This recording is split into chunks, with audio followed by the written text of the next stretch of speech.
반갑습니다. 삼명통의 해독 11권 낙록자의 소식부 편에서 말한 농마동향에 관한 내용이 있습니다. 이 내용을 사주로 예시하였는데 그 사주의 내용을 알아보도록 해봅시다. 배록충마는 공궁정먹하여 힘들고 농마가 동향되면 삼공에 오르지 않으면 팔자에 오른다. 이 내용을 유고 만민영 선생께서 록은 장록을 일컫는 것이고 마는 참화를 말한다. 록이라 하는 것은 벼슬을 이야기한 것이고 마라 하는 것은 재물을 이야기한 것이라고 한 것입니다. 사주에서 록마는 매우 중요하다고 선인이 말하였다. 자평으로 보면은 재성과 관성에 해당하죠. 그런데 삼명법으로 보면은 록은 근록이 되고 마는 역마가 됩니다. 소식부에서 이야기한 내용들은 그 다 삼명법을 가지고서 이야기한 내용입니다. 삼명법이라 하는 것은 연주와 청간을 록이라 하고 그리고 지지를 명이라 하고 나범오행을 신이라고 하여서 이 세 개를 가지고 세 개니까 삼명이라고 한 것입니다. 자평에서 이야기하는 삼재니 이러한 것과 일맥상통하는 점이 있는 것이죠. 그러나 자평에서는 천간과 지지와 지지 속에 내장되어 있는 지장간을 삼재라고 하여서 삼명이라 하는 것과는 다소 차이가 있죠. 그리고 이 전부 다 삼수를 이야기한 거죠. 세 개, 삼수를 이야기한 것입니다. 만약 록마는 모두 부기에 이르는 것이다. 재물과 표선이니까 부기에 이르게 되는 거죠. 만약 록이 배하여 가버리고 마가 달아나 흩어져 버려 이 둘을 함께 잃게 되면 가난하다. 재물이 달아나고 벼슬이 등져 있으면 당연하게 가난하죠. 배는 가량 음양이 서로 등지는 것이다. 소위 향이 아니다. 등 뒤에 있는 것이죠. 내 등 뒤에 있으면 내가 어떻게 할 수가 없는 거죠. 볼 수가 없으니까. 그렇지만 내 앞에 있으면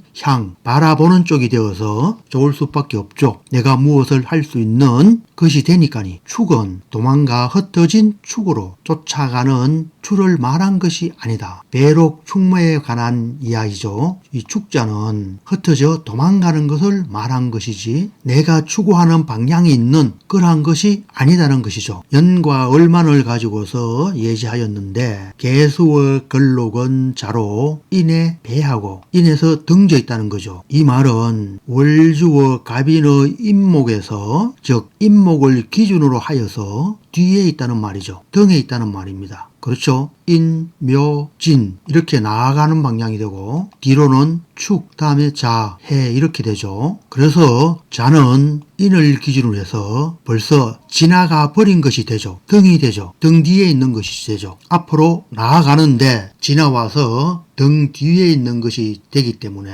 배라고 하는 것입니다. 지나와 버렸으니까 내가 어떻게 할 수가 없죠. 그래서 나쁘다. 그렇지만 임목을 기준으로 하여서 사화는 연어, 해, 묘, 미어, 해와 충을 하니 역마살이 되죠. 그래서 마는 사가 되는데 인가형한다. 그러니 좋지 않죠. 형을 하여서 좋지 않죠. 무엇과 원령의 인과 그래서 이러한 경우에는 배록 충마가 되는 것입니다. 벼슬은 벌써 등지게 되었고 그리고 역마인 사화는 인사형이 되어서 달아나 버린 거죠. 그를 보면 전에 형이 있는 것으로 앞에 임목보다 사화는 앞으로 올 지지가 되죠. 그래서 전에 형이 있는 것으로 그렇게 됨으로 인하여 마가 도망가 흩어지고 배로 인하여 록이 미치지 못한다. 마는 전면에 있고 록은 배후에 있어 앞을 향하여 마를 쫓게 되는데 록 또한 따라오지 못하고 록을 기다리지 않고 마는 점차로 멀어져 가버린다. 뒤에 있으니까 이는 계속 앞으로 나가게 되는 거죠. 그래서 록은 장록이라 하였죠. 벼슬이라 하였죠. 그래서 장록은 더욱 멀어지게 된다. 이것이 한록남마로 동향과는 상반이 된다. 녹마 동향이 좋다는 거죠. 그리고 한록남마는 아주 나쁜 것이고 이게 한록남마라는 것입니다. 다음에 예시된 사주를 보도록 하겠습니다. 일간둔록, 시간둔마를 사용하여 5개의 자에서 원래 구하는 것을 알아야 한다. 둔록이라 한 것과 둔마라고 하였습니다. 이 둔자는 일간을 기준으로 해서 시주를 구할 때, 연간을 기준으로 해서 월주를 구할 때 사용할 수 있는 주를 무엇이라고요?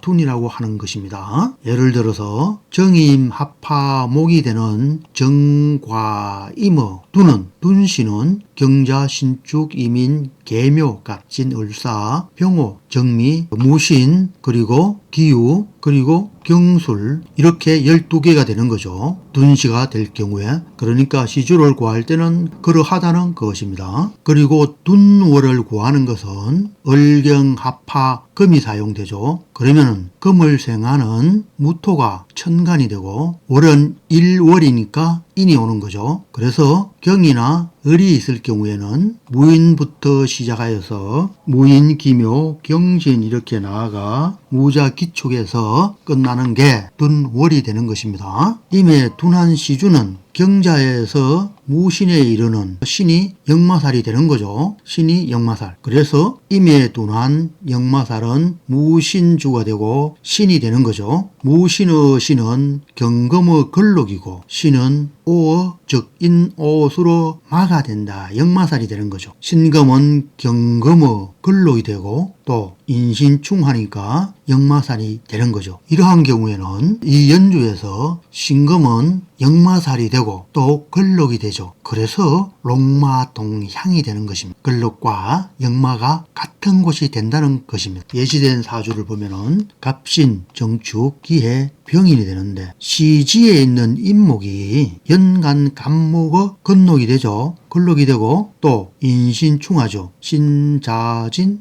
신이니까 인신충을 하니까 역마살이 되죠. 역마살. 그래서 이러한 사주는 롱마동향의 사주라고 할 수가 있겠습니다. 사주의 생시인 제좌상에 롱마가 같이 모여 있다. 걸록과 역마가 같이 모여 있는 것이 되죠. 겸해서 갑신수, 기해목, 병인화 모두 나범이 청왕생기하여 만년의 기묘한 인연을 만나 소위 삼공에 올랐고 수명이 70을 넘겼다. 아마도 시지에 있으니까 만년의 기묘한 인연을 만났다고 할 수가 있겠죠. 시지의 인목은 역마와 을간, 간목의 걸록에 속한다. 역마살이 되고 걸록이 되어서 같은 곳이 된 롱마동향으로서 좋은 사주가 되었다. 그래서 소위 삼공에 올랐고 수명이 70을 넘게 살았다. 이렇게 볼 수가 있겠습니다.